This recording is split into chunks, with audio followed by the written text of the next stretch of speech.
नाही पण फार कार्यकर्त्याची निवडणूक म्हणजे एकच मला कार्यकर्त्याची निवडणूक म्हणायचं आणि कार्यकर्त्याचीच घोषी करून टाकायची. इतके दिवस तुम्ही एकमेकांची बघा ना साक्षात. मी तुम्हाला असं बघतो त्वेषाने तुम्ही बोलत असतात, पक्षाची भूमिका मांडतात, मला फार बरं वाटतं. तुम्ही तरुण प्रवक्ते आहात, तुम्ही फार अशा त्वेषाने भूमिका मांडतात. मागे जेव्हा ते सोडून गेले पक्ष, फार तुम्ही भूमिका मांडा. आता तुम्हालाच खांद्याला खांदा लावून लढावं लागतं त्यांच्याशी. अजिबात असं काही नाही. माझं असं मत आहे, राजकारणामध्ये काही गोष्टी कराव्या लागल्या, त्यांनी तिथे अलायन्स केला. आम्ही आमच्या तुतारीवर लढतोय, ते त्यांच्या घड्यावरती लढतात. आम्ही एक नाही झालेलो आहे. आणि हेच बाकी भाजपाने काही केलं तर सगळं चालतं. म्हणजे त्यांनी अजितदादावरती आरोप करायचे, पुन्हा म्हणायचे ते भ्रष्टाचार, पुन्हा सोबत बस, त्यांना सगळं अलाउड आहे. आम्ही थोडंसं असं काय अलायन्स केलं की राष्ट्रवादी अशी करते, हा कुठला न्याय? तुम्हाला नाही, सगळ्यांना प्रश्न विचारतो आम्ही. कोणी काय हा उत्कर्ष एक मला मुद्दा आणखीन एक इथे मांडायचा. हा जो भ्रमाचा भोपळा होता ना, की स्थानिक स्वराज्य संस्था म्हणजे स्थानिक कार्यकर्त्यांच्या निवडणुका, ह्या इलेक्शन नंतर पुरताच फुटलेला आहे. ज्या पद्धतीने तिकीट वाटप झालं तुमच्याच माध्यमातून, बीजेपी असो, सेना असो, सगळ्या स्पेशली या दोन पक्षामध्ये, कारण सगळे ओरबाडून घेतलेले लोक आहेत. ज्या प्रकारे तिकिटासाठी भांडण झालं, जे ओरिजिनल बीजेपी सेना कॅडर आहेत, ज्यांना भांडावं लागलं, नेत्यांच्या गाड्यामागे पळावं लागलं, काही जणांनी पॉम्प फाडून खाल्लेले अक्षरशः खाऊन टाकले, तुम्ही बघितलेले, तुम्हीच दाखवलेलं इनफॅक्ट. त्यामुळे हा जो एक कार्यकर्त्यांच्या मागे लपण्याचा जो एक हे होता ना, की त्यांचं इलेक्शन ते म्हणतात म्हणून करतो, हा फुटलेला आहे. आणि त्याचबरोबर इथे मी ना सुप्रिया सुळेंचा इंटरव्ह्यू केला, त्यात मी त्यांना एक उदाहरण दिलं होतं. मी त्यांना सांगितलं होतं की एक राज ठाकरेंचं कार्टून होतं, फार वर्षांपूर्वी बघितलं होतं मी त्यांच्याकडेच. हे असं शरद पवारांचं कार्टून येते.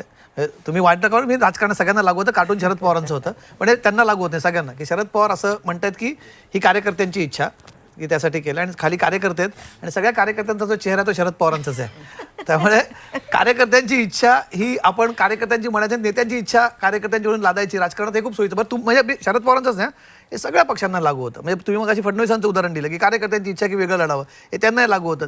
मागे शिंदे साहेबांनी तर मी त्यांना विचारलं की तुम्ही नगर परिषद निवडणुकांमध्ये एक ठिकाणी उद्धव ठाकरेंसोबत युती केलेली आहे, किंवा एक ठिकाणी आहे, दोन ठिकाणी होती तुमची युती, काँग्रेस सोबत होती तिथे.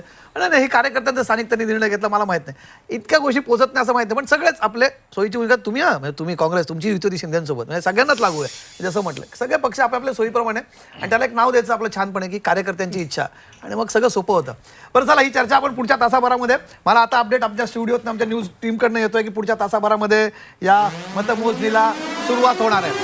अवघा तास शिल्लक आहे, काही मिनिटांमध्ये हे निवडणुकीचे निकाल आपल्या समोर येणार आहेत. आणि महाराष्ट्रातल्या 29 महानगरपालिकांचे महत्वाचे निकाल, सगळ्या देशाचं लक्ष महाराष्ट्राच्या निवडणुकांकडे लागलेलं आहे. तासाभरात मतमोजणीला सुरुवात होणार आहे.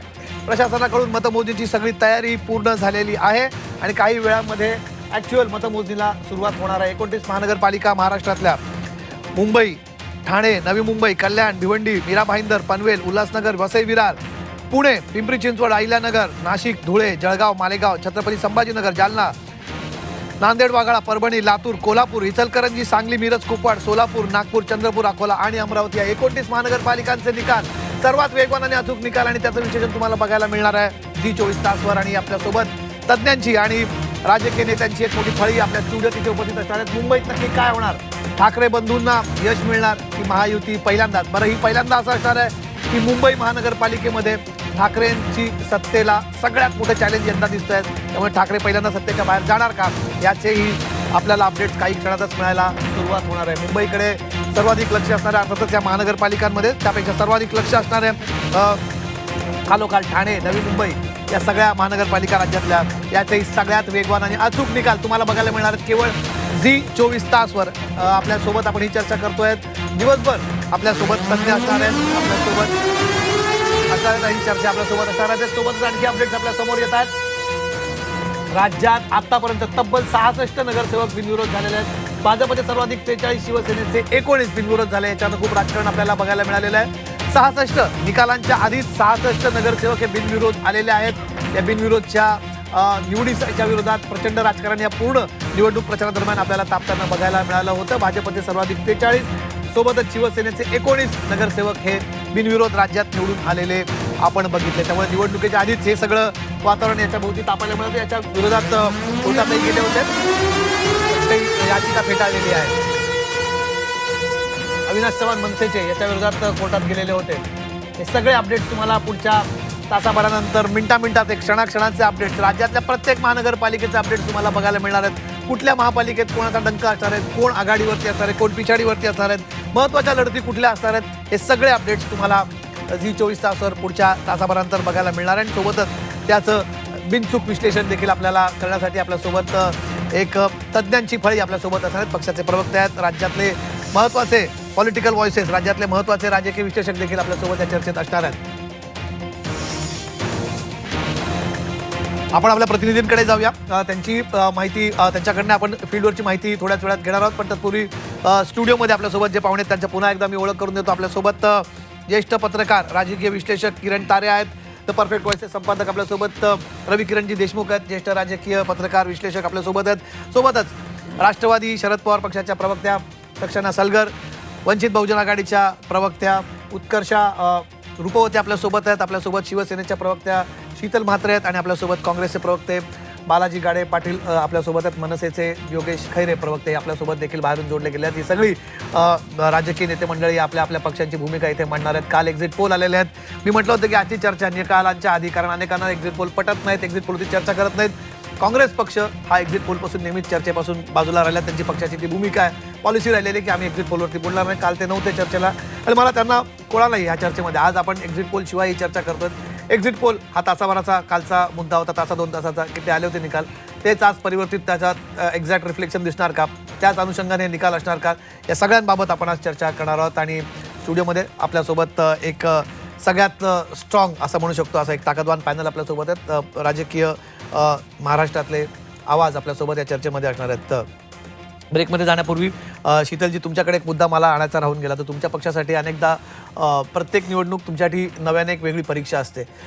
नक्की शिवसेनेचं स्थान काय असणार आहे? आता एक मला हा प्रश्न विचारायचा, म्हणजे याला दोन्ही आमच्या राजकीय विश्लेषकांनी याला आपलं त्याच्यावरती मत मांडलं. त्यांना काय वाटतं थोडक्यामध्येच अगदी वेळ आपल्याकडे आता कमी असणार आहे. तर 3 वर्ष निवडणुका नाही आहेत शीतलजी, आणि असं म्हणतात की असं राजकीय स्थैर्य असलं की त्याच्यात या स्थैर्यामध्ये अनेक गोष्टी घडत असतात. शिवसेनेसाठी, शिंदेंसाठी विशेष करून आता हे स्थान बळकट करण्याची तुम्हाला संधी वाटते की आगामी काळात तुम्हाला काही धोक्यांची चाहूल दिसते? एक लक्षात घ्या की जेव्हापासून माननीय शिंदेसाहेब आमच्या पक्षाचे मुख्य नेते झाले तेव्हापासून आम्ही सतत इलेक्शनला सामोरं जाते. त्याच्यामुळे पक्ष बांधणीसाठी आम्हाला म्हणावा तसा वेळ मिळालेला नाही. कारण पहिल्यांदाच लोकसभा लागली, मग विधानसभा झाली, मग त्याच्यानंतर नगरपरिषदा लागल्या, आता महानगरपालिका आहेत, मग काही दिवसांनी जिल्हा परिषद आहेत. त्याच्यामुळे सतत आम्ही इलेक्शन मोडवर आहोत. त्याच्यामुळे पक्षाची बांधणी, कारण तेव्हा आमच्याकडे बऱ्याच पक्षातून बरीच जण आली, त्यामुळे म्हणावी तशी बांधणी झाली नाही. आणि आम्हाला असं वाटतं की पुढच्या 3 वर्षात आम्हाला पक्ष म्हणून मजबूतीने पक्षाची बांधणी करता येईल, पक्षामध्ये काही गोष्टी ठरवता येतील आणि पक्ष म्हणून आम्ही एक मजबूतपणे सामोरं जाऊ असं आम्हाला वाटतंय. त्याच्यामुळे हे इलेक्शन संपल्यानंतर आमच्या पक्षाची बांधणी आम्ही नक्कीच अगदी वॉर फुटिंगवर करणार आहोत. किरण, काय वाटतं? असं म्हणतात की political stability is not good for the top leader. नाही, बरोबर आहे. लेथार्जी येऊ शकते या सगळ्या 3 वर्षामध्ये. पक्ष बांधणीसाठी हा उत्तम कालावधी असला तरी सुद्धा समजा या निवडणुकीमध्ये 29 पैकी 25 महापालिका भाजपने जिंकल्या तर पुढच्या 3 वर्षामध्ये भाजपची सत्ता ही केंद्रात, राज्यात, सगळ्या महापालिकांमध्ये, जिल्हा परिषदांमध्ये, नगरपंचायतीमध्ये दिसणार असेल तर सगळ्यात मोठा धोका मला जाणवतो तो शिवसेनेला असेल. एकनाथ शिंदेंच्या पक्षाचं अस्तित्व 3 वर्षानंतर कसं कमी करता येईल याचा प्रयत्न भाजप करणार. राजकारणामध्ये या गोष्टी होत असतात. म्हणजे असं नाही की मित्रपक्ष म्हणून त्याच्याबद्दल आपण काही वाईट चिंतू नये असं नसतं. राजकारणामध्ये प्रत्येकाला स्पेस हवी असते. भाजप ती स्पेस ऑक्युपाय करण्याचा प्रयत्न करणार. राजकारण क्रूर असतं, अर्थातच क्रूर असतं. राजकारण काय हा साध्या सामान्य माणसाचा खेळ नाही, त्याला क्रूरपणाच असावा लागतो. जो जितका जास्त क्रूर तो तितका जास्त सक्सेसफुल आहे आपण बघतो राजकारणामध्ये. त्यामुळे धोक्याची घंटा आहे तुमच्यासाठी नक्कीच. रवी किरण, नाही आपलं राजकीय मत घेऊयात. पहिल्या आपण राजकीय विश्लेषकांचं मत घेऊयात. मग मला